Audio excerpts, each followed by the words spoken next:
This is Cerebral Cinema. Movies of the mind.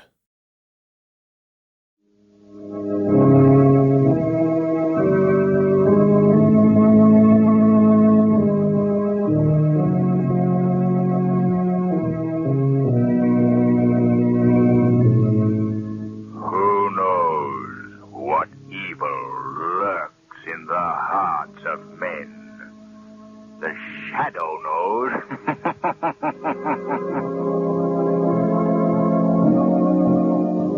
The thrilling adventures of the Shadow are on the air, brought to you each week by the Blue Coal Dealers of America.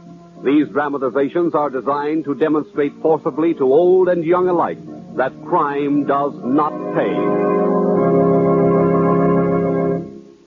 Good afternoon, ladies and gentlemen. This is Gene Paul King, pinch-hitting for his sick pal, Ken Roberts, and telling you that the Shadow starts his adventure in just a moment. But first, are you starting off the right way these cold winter mornings?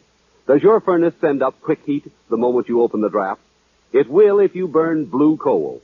What's more, with blue coal, you'll have a truly comfortable, well-heated home all day long. So next time you order fuel, be sure to ask for blue coal. You can get blue coal and free information on low-cost home heating from your neighborhood blue coal dealer. Give him a call first thing in the morning.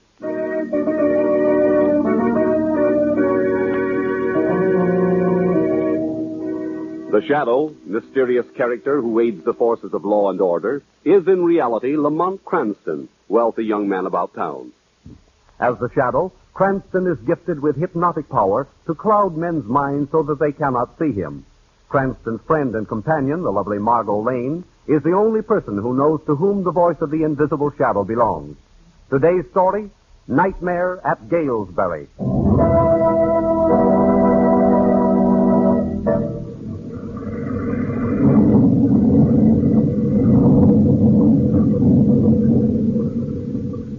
Better close the window, nurse. It's beginning to pour again. Yes, Dr. Blair. Now, sir, why do you wish my death? Can't you understand that we here at the sanatorium are doing everything in our power to restore your health of mind again? I don't wish your death, not at all. That's not the case at all, you know. What is, then? It's difficult to explain. That is, I don't quite...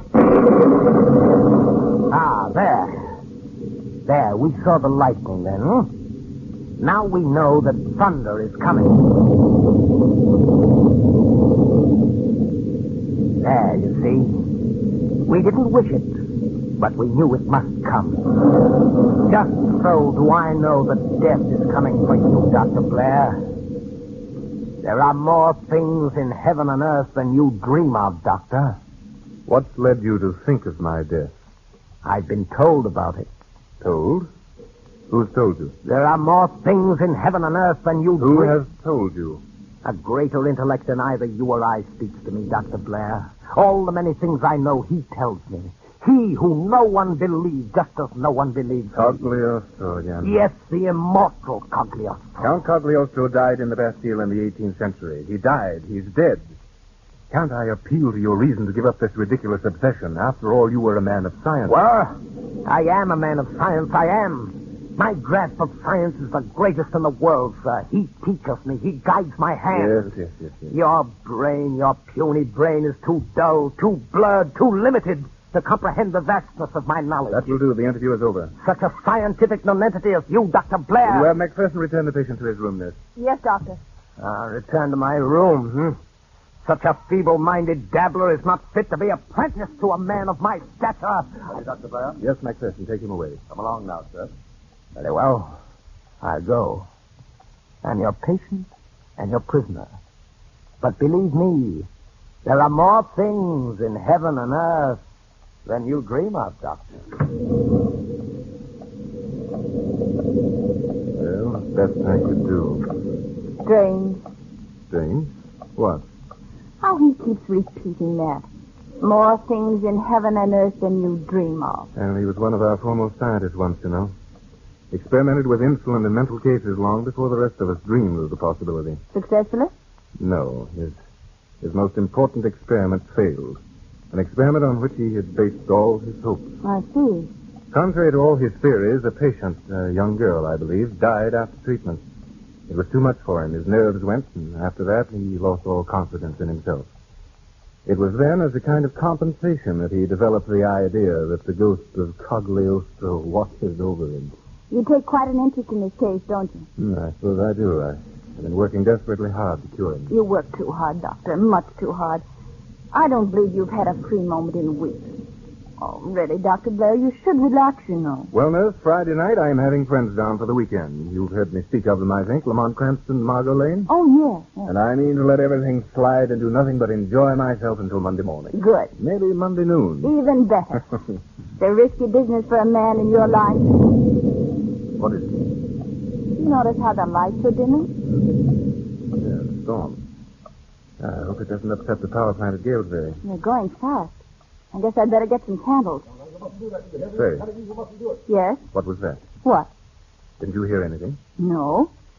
Well, maybe you're right about my nerves, Perhaps I'd... I heard that. There's a shot. Listen, there's some kind of disturbance in the hall. Call Macpherson. The lights are gone. I can't find the door. Hurt yourself? No, just stumbled. Find it?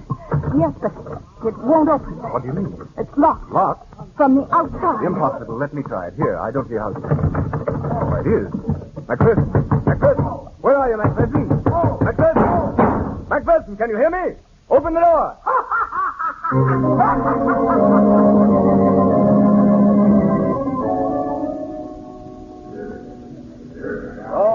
For Gaelsberry. The village of Gaelsberry. Oh, fresh air. How's your head, Margot? Oh, still aching nicely, thank you. Is this where Bill Blair lives? Oh, no, he lives about 15 miles over that way. 15 miles? Oh, how many cross-town blocks is that in round numbers? Well, I'm not sure, but I'd say approximately plenty. But he's sending his chauffeur for us, my lady, never fear. Are you sure he said Friday night, Lamont? Oh, absolutely. We're to pick him up at the sanitarium and then adjourn to the manor house for a weekend of Bill's fresh milk, fresh eggs, and old stories. Oh, Lamont. Two blazes. Buy something, please. Buy something. Buy something, please. There's the blade. Well, no, thanks. Afraid I don't need a thing. Buy something, mister. Something you need, mister. Buy something, please. You see anything you like, Margot? No, not a thing, Lamont. Oh, listen. Didn't you say you promised to bring your sister's boy a present? That's right, I did. Well, there, we do need something after all. Buy something, please. Oh, and There's here, the just the blade. thing. Look, this jackknife. Very nice, sir. Very nice. 50 cents, mister. 50 Well, cents. Lamont, I said I'd bring in something useful. Well, now, look, my dear, I was a boy once myself, and a knife like this would have come in very handy. Very handy for a trunk murder, if you ask me. Very nice. Here you are, old man. Buy something more, please. Thank you, sir. Thank you. You got the knife? Right here in my pocket. Oh, I say, remind me to call Weston around 10, will you, Margot? He may want to drive up and join us. All right, I'll remember. How's your head? Still aches. Bill will know exactly what to do for it when we get there. That is, if we ever do get there. Oh, you bet. You go sanitarium? Dr. Blair's, yes? Why, yes. Are you Bill's chauffeur? Dr. Blair's chauffeur. Name's Dorfu. Car waiting. You come. Oh.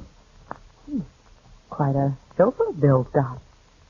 What do you suppose he is, West Indian? I'd say so. He must be all of 7 feet tall. A man that size could crack a skull with 2 fingers. I hope he likes it. So do I. Come now. Car waiting.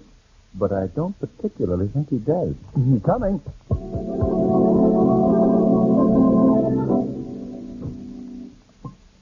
Come in, gentlemen. Come in, ladies. If you'll just tell the doctor that Mr. Cranston and Miss Lane are here. Dorfu tell. Please, you wait here. Thank you. Well, handsome little place Bill has here, isn't it?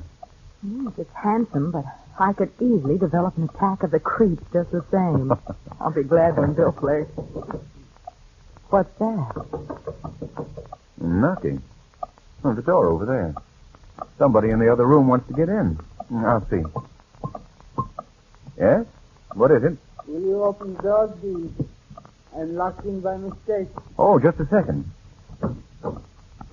Good evening. Do you know me? Know you? No, I don't think I do. Well, that is unfortunate. I must then introduce myself. I am Sigmund Arnold, the world-famous organist of whom you must have heard. Zygmunt Arnold? Yes. Why, yes, we've heard of Zygmunt Arnold, but you... Careful, there's a patient. Just agree with him. Oh, Why, of course we've heard of you, Mr. Arnold. We're delighted. Dear child, thank you. I came here to be treated for my nerves. They were never too good, you know. And now they won't seem to let me out. I haven't minded so much until tonight. But I have a concert at Angelus Hall, and I really must be there. Will you be good enough to help me escape? Good evening, Miss Lane, Mr. Cranston. I am Dr. Griswold. I do hope I've not... Oh, see who's here. Number 8, you know you're not allowed in the reception room. Tarfu! Yes, Pat. Yes. You'd better take number 8 to his room, Tarfu. Oh, no. And I think it might be wise to lock the door. Yes, Doctor. I will not be locked in. I won't be locked in. Strange case, number 8. Most unusual. Oh, I beg your pardon. Won't you sit down? What can I do for you? We've come to see Dr. Blair. Oh, yes. Dr. Blair was called away on an emergency case. I think he'll be back shortly. Can I offer you something? A drink, perhaps? Well, thanks. The only thing that could possibly tempt me would be an aspirin. Headache? It's a beast of a one, Doctor. Since early this afternoon. Oh, too bad. Nothing quite so distressing as a headache. But we'll have that fixed up in a very little while. Just come along with me, Miss Lane. Come along? Yes, into my office. Oh, yes, of course. Mr. Cranston will excuse us. Do help yourself to that drink if you change your mind. There in the cupboard. Cigarettes in the box and the radio's in the cabinet behind you. Come, Miss Lane. Oh, I say, Doctor, won't an aspirin do the trick? I have something far, far better than aspirin. But I never dreamed there was anything better for headache. There are more things in heaven and earth than you dream of, Mr. Cranston.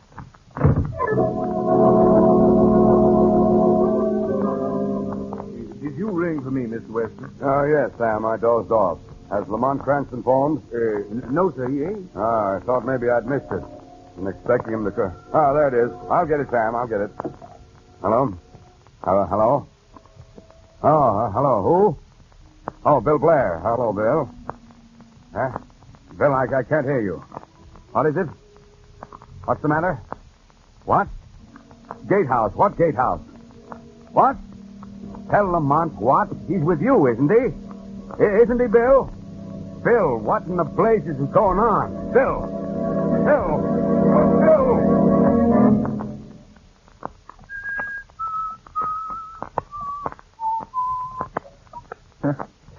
Taking a long time with her headache. Maybe I will have that drink. The cupboard, he said, didn't he? All right. What in the name? There's no liquor here. This thing is jammed full of books. I wonder if there are any cigarettes. No cigarettes either. Well, maybe the radio works. Success. You are hearing a series of compositions played by our studio organist. We are sorry to announce that the organ recital originally scheduled from Angelus Hall has been canceled due to the mysterious disappearance of Mr. Sigmund Arnold, the noted organist. Mr. Arnold, whose famous technique has thrilled many... Sigmund Arnold? Mysterious disappearance of What? Griswold! Dr. Griswold! Dr. Griswold! Gentlemen. Oh, it's you, Tofu. Look, there's something very strange going on. Gentlemen, doctor sent me to tell you young lady's headache very bad. Very bad kind of headache. Must make treatment at once. Most important. Take long time. 3-4 hours. Maybe 5. He asked me, asked you. You want to wait. If I want to wait? Say, what is this? Where is he? Let me by. Gentlemen, no coming here. Harpu hurt him bad. You want to see me, Mr. Cranston? Yes, what the devil does he mean? What's the matter with Margot? Incipient dementia precox, I'm afraid, Mr. Cranston. What? A dread malady, but you need not worry. I shall nip it in the bud, as the saying goes, by means of a treatment known only to myself. Where is she? I'm afraid I can't allow you to see her. You can't allow me to see her? Now listen to me, Griswold. We haven't asked for treatment, and I demand that Miss Lane be released immediately. You demand? Of course, Mr. Cranston. Just as you say, sir. As a matter of fact, if you really prefer that I don't treat the girl, I shall... Oh! Tofu, my pet, well done. Your master approved. The timely blow, the splendid timely blow. Now, Mr. Cranston, what are your demands? You don't speak. Take him away, Tofu. Lodge him in the gatehouse with my other enemy, where I shall attend to them both in my good time. In my good time, when I have treated Miss Lane's aching head. When I have proved to the world that the great spirit master Cagliostro guides my hand. That there are things in heaven and earth beyond men's dreams.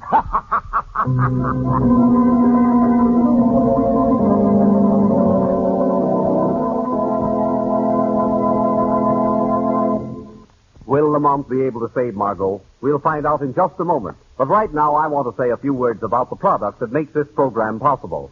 All I'm going to say to you is this. Heat your home with blue coal, for action speaks louder than words. And blue coal certainly gives you action. Fast action in the morning when you want a quick flow of ready heat to the upstairs rooms, and steady action all day long. Yes, for comfortable, even, dependable heat, morning, noon, and night, you can't beat blue coal. For blue coal is America's finest hard coal, mined thousands of feet below the ground in the region where only the very best hard coal is found. So insist upon blue coal. You'll find your blue coal dealer friendly and eager to help you with free information on low-cost home heating. Ask him about the blue coal heat regulator, the economical modern thermostat that opens and shuts furnace dampers automatically. It will save you thousands of steps and cut down your fuel bills, too. Blue coal and a blue coal heat regulator make the modern combination for convenience, economy, and comfort. Your neighborhood dealer's name is listed in the Where to Buy It section of your classified telephone directory under the words Blue Coal. Phone him tomorrow. And now, back to Lamont Cranston.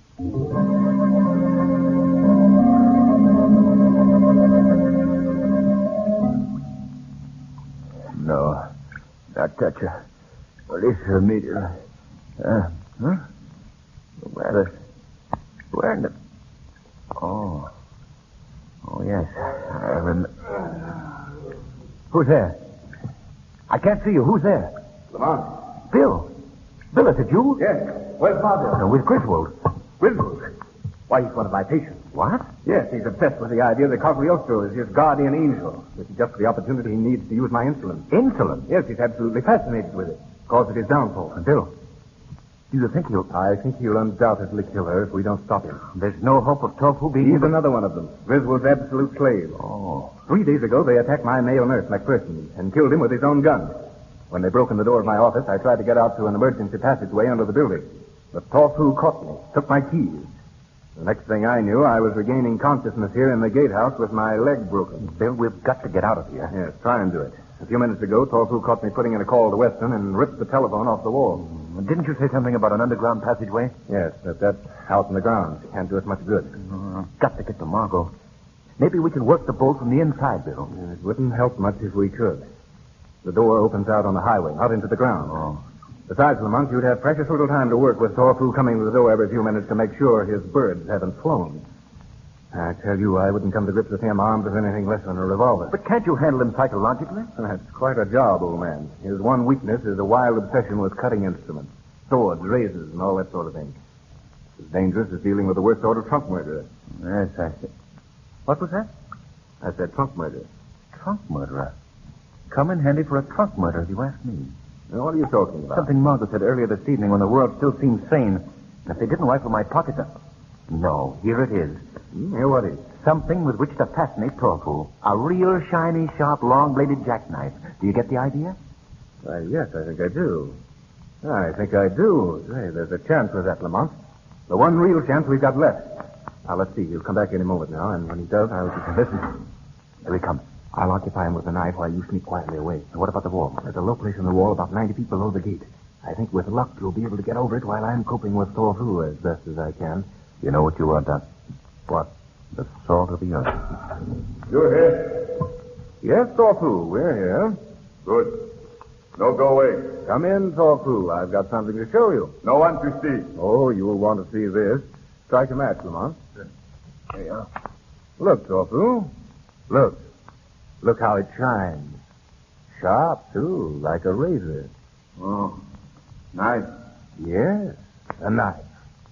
Here it is. It's yours. No, Come on, touch it, Torfu. no, Oh, we thought you'd like it. We thought you liked sharp things. no, Why, it's all for you, Torfu. All you have to do is take it. no. Give me. Tofu one. That's right. Now sit here beside me, Torfu, and you can have it. Good luck, Sir Galahad. Get over the wall. Like it, Torfu? Tofu got knife. Shine. Sharp. He got knife.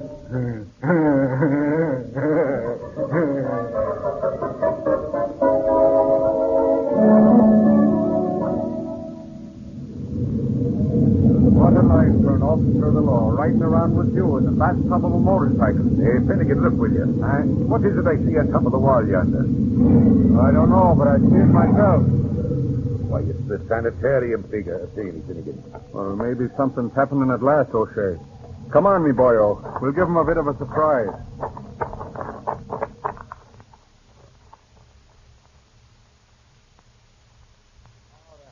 What's going on here? House breaking? Listen to me. No time to waste. I'm not a thief. I'm from inside. Oh, then you're not breaking in, you're breaking out. Yes. Now, look. The man inside who is presumably the doctor is, as a matter of fact, a madman. Oh, I see. The doctor is a madman. Well, now, isn't that just the way they always talk, okay? Now, please, don't make any mistake.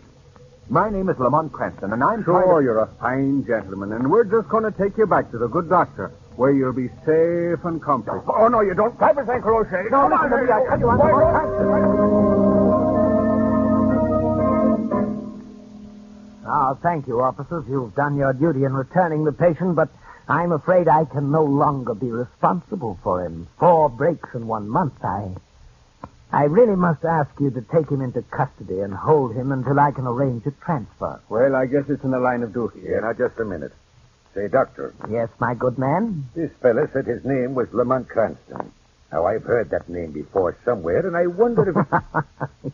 You need not wonder a moment longer. They're all like that. Just a moment. I'll demonstrate. Number 8. What do you want? I've missed my concert, you know. Now, Mr. Cranston, as you call yourself, who is this patient? He's Zygmunt Arnold, the world-famous organist. What? Sigmund Arnold, is it? Out you go, my fine boyo. Grab him there, O'Shea. Good evening to you, doctor. A fine, balmy evening to you. Now, come along, you, and...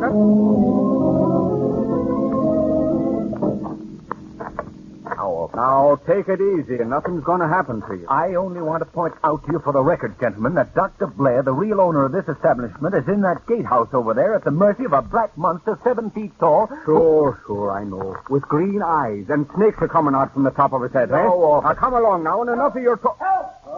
What in blazes is that? Now, what is it? Throw your light over there. Look at the window. Sure, heaven preserve us. He's right. 2 men are fighting over there. 2 men. A man and a giant, if you ask me. Don't you! Master!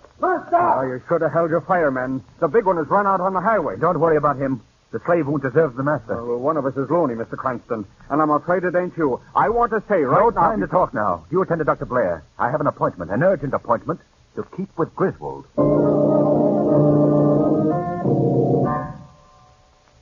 No, please don't.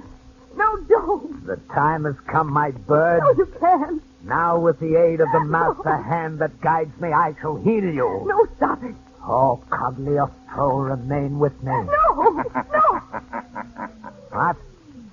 Who's there? I can see no one. Shadow.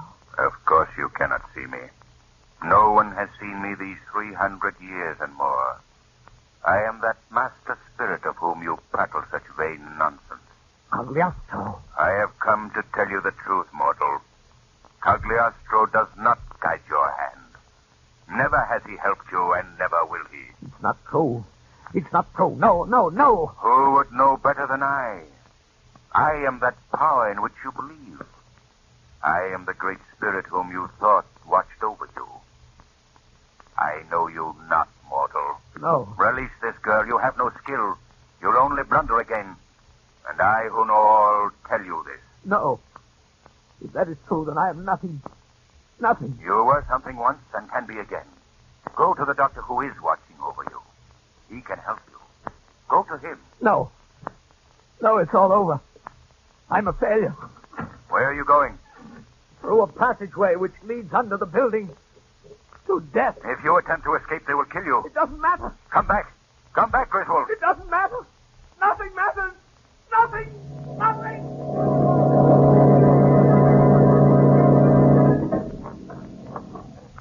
Lamont, where's Margot? Is she all right? Here I am, Bill. Safe and sound, Hank. Oh, good, Margot. Where's Griswold? Look, isn't that someone moving along the wall? Throw your flashlight over there. There's something there, all right. And why, it's Griswold. Griswold, what are you doing? Don't come any closer, Dr. Blair. This last trick is mine. He's got a gun. McPherson's revolver. Yes, gentlemen, McPherson's revolver. He mustn't get away. He's completely out of control. What can we do? What's that? Look at this circle. It's Torku. Master, you not leave Torku. Not leave me, master. Stand back. I'm going over the wall alone. No, leave me. No, no. Back! Back, I say! You know, leave me. Stand back, Torku. I'm armed. You're not. Torku, I got knife. Put down the knife. Knife. Torku. Put down. Back. Ah! No. You go. And Torku go. He's dying. Is there nothing we can do for him? Nothing but pray for both their souls. Pray for both their souls.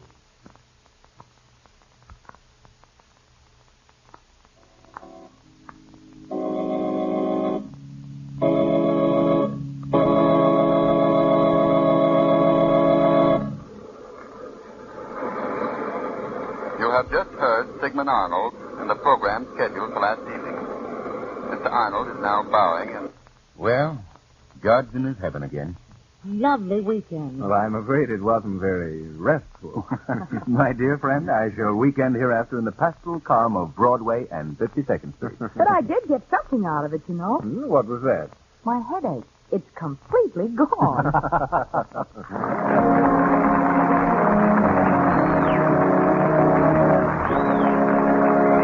In just a moment, I'll introduce our special guest of the evening. But first, here's a man who needs no introduction, John Barclay, America's home heating expert. Mr. Barclay. Thank you, Gene Paul King, and good evening, friends. I want to take this opportunity to compliment the Blue Coal Dealers of America, as well as all the trained graduates of my John Barclay Heating School, on the splendid work they're doing. Thousands of letters from grateful householders all over the country have convinced me that more people this year than ever before are taking advantage of their neighborhood Blue Coal Dealers' free John Barclay heating service. So if you have any heating problem, follow their wise example. Just phone your neighborhood Blue Coal Dealer and tell him you want the free advice of a John Barclay trained serviceman. Give him a call tomorrow and start to enjoy better home heating at less cost. Thank you. And now we present our special guest of the evening, Mr. Albert B. Hines, director of the Madison Square Boys Club of New York City. Mr. Hines. Thank you, Mr. Hughes. It's indeed a privilege to be a guest of the good guy, as our East Side boys admiringly call the Shadow. Each week, he's convincing more and more boys that crime does not pay. Like our own boys, most boys are fundamentally honest. Yet many adult criminals have started their careers with a boyhood first offense. As time went on, they came to believe that the only thing wrong with crime was getting caught. Crime, however, is wrong in itself and should not be taken lightly. So parents, treat the first offense seriously. Treated lightly and neglected, crime becomes attractive. Therefore, if everyone should learn, as our boys learn from the Shadow, that crime does not pay. Thank you, Mr. Hines. We hope you'll be with us again. Today's story is based on a story copyrighted by the Shadow magazine. The characters' names, places, and plot are fictitious. Any similarity to persons living or dead is purely coincidental. The weed of crime bears bitter fruit. Crime does not pay. The Shadow knows. Next week, same time, same station, the Blue Coal Dealers of America bring you an adventure of the shadow that will thrill you as you've never been thrilled before. So be sure to listen, and be sure to phone your friendly Blue Coal dealer for greater heating comfort at less cost. This is Gene Paul King saying, keep the home fires burning with Blue Coal. Cerebral Cinema hopes you have enjoyed this movie of the mind.